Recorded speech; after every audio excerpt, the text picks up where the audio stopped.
O Evangelho de hoje fala para a gente das bem-aventuranças. A palavra felizes, no Evangelho de Mateus, sobretudo, é uma palavra que pode ser traduzida por felizes ou por bem-aventurado. Em grego é a palavra makarios. Makarios é uma felicidade que não vem de nós mesmos, é uma felicidade que vem de Deus. E Deus que providencia essa felicidade supera tudo aquilo que nós imaginamos o que possa ser a felicidade e a realização. E Santana e São Joaquim é prova disso. Prova de que, em primeiro lugar, a expectativa deles foi superada. Santana e São Joaquim queriam apenas ter um filho. Era isso. Mas Deus deu aos dois algo maior ainda do que ter um filho. Eles deram a Santana e São Joaquim a mãe da mãe de Deus. Então o que Deus prepara para nós é bem maior do que aquilo que nós mesmos desejamos. E aí, Santana e São Joaquim, além de mostrar, que essa felicidade vem de Deus e não de si próprio, Santana e São Joaquim mostram para nós algo também muito importante, que é essa confiança em Deus. São bem-aventurados porque confiam em Deus e não nas próprias forças. Eles, na verdade, experimentaram a fraqueza. Santana e São Joaquim eram estéreis e não podiam ter filhos. E não podendo ter filhos, passaram a maior vergonha que existia naquele tempo. Era de não ter a prole, porque para o judeu daquele tempo, não ter filhos significa não fazer a continuidade das graças que Deus prometeu a Abraão, de ter uma grande descendência. Então, Santana e São Joaquim era como que aqueles que iam interromper esse processo de graça e de salvação que Deus deu a seu povo. Então, para eles, isso era uma experiência muito dura. Na verdade, era uma experiência de desgraça. Era muito triste para eles viver essa experiência. Santana, sobretudo, porque essa culpa recaía sobre a mulher. Já disse aqui várias vezes que no tempo deles a ciência não dava para determinar quem era o estéril, da vez. Podia ser os dois, podia ser um só, podia ser São Joaquim, podia ser Santana. Mas a culpa recaía nessa cultura sobre a mulher. Então Santana levou a pecha de ser infértil. Mas essa vergonha é uma vergonha tão grande que tem um nome para ela: opróbrio.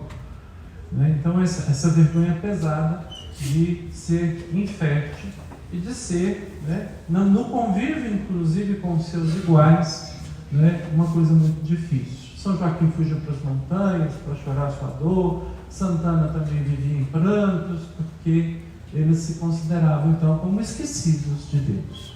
Mas não perderam a confiança.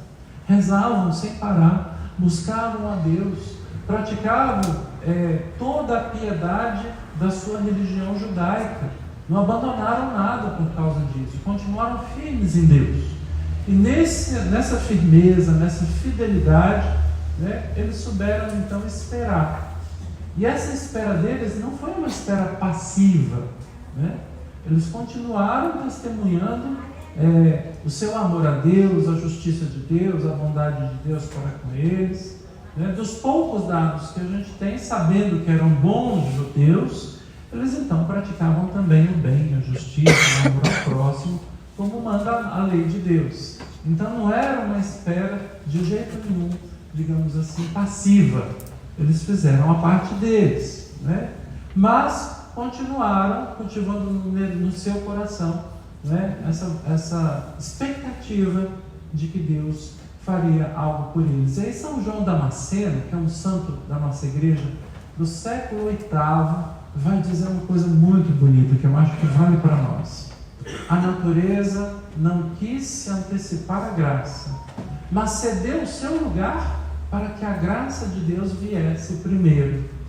Então, muitas vezes nós também nos reconhecemos em situações em que a gente parece esquecido de Deus.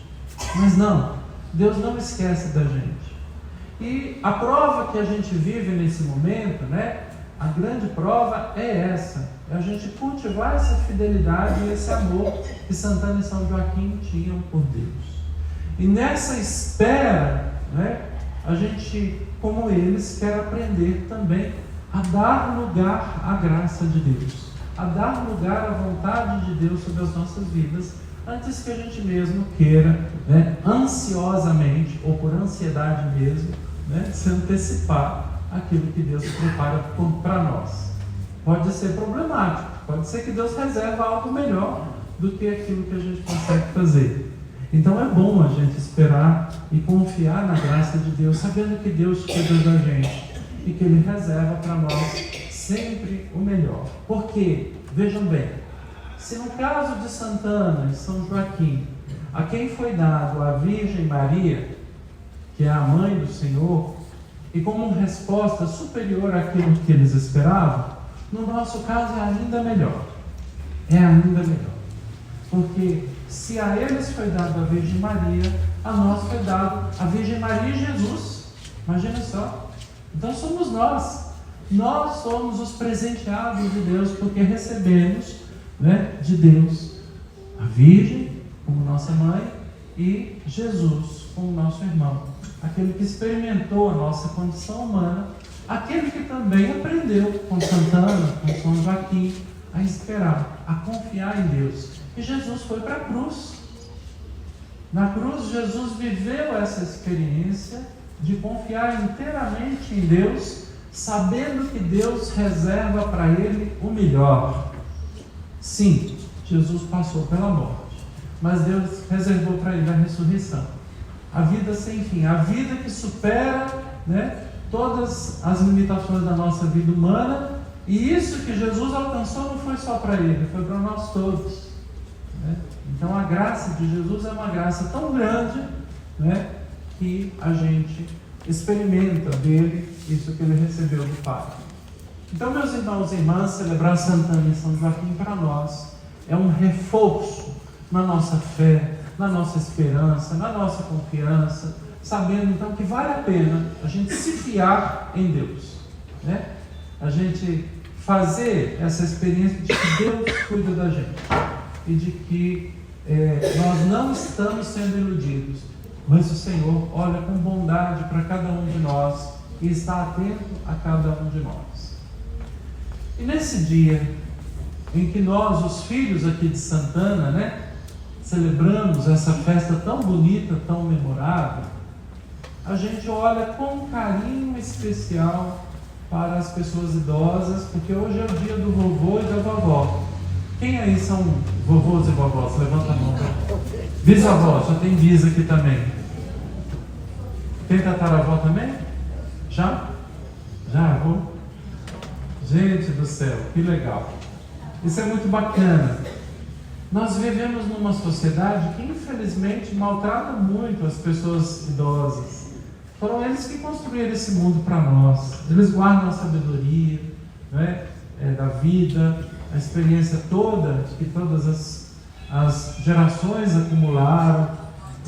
São pessoas que estão sempre olhando para os fatos e para os acontecimentos com um olhar muito especial, um olhar muito sábio, um olhar muito cauteloso, cuidadoso diante de tudo, né? Às vezes nós jovens, ou mais jovens, eu já não sou tão jovem assim, ficamos ansiosos querendo resolver as coisas e de repente algo bate na cabeça da gente, a gente vai se aconselhar com o idoso. E aí o idoso fala assim: calma, sossega, eu já vi muita coisa passar, isso aí é bobagem, né? Isso está te apoquentando agora, mas depois vai melhorar, né? Então, a gente tem esses e outros conselhos mais que ajudam a gente a dar, né, razão para toda essa sabedoria, para toda essa experiência. E a gente então pede a Deus que a gente possa construir uma sociedade que, ao invés de descartar os idosos, cuide deles. Ao invés de desprezar ou ignorar a sua sabedoria, a sua experiência, que a gente possa aprender mais dos idosos. e que os vovôs e as vovós façam uma belíssima experiência nas famílias de cuidado, de carinho, de companheirismo, presença, né? Tanto da parte deles quanto da parte dos seus filhos e netos. Que Deus abençoe os vovôs e as vovós que são hoje celebrados entre nós com muita alegria. Palmas para eles, né?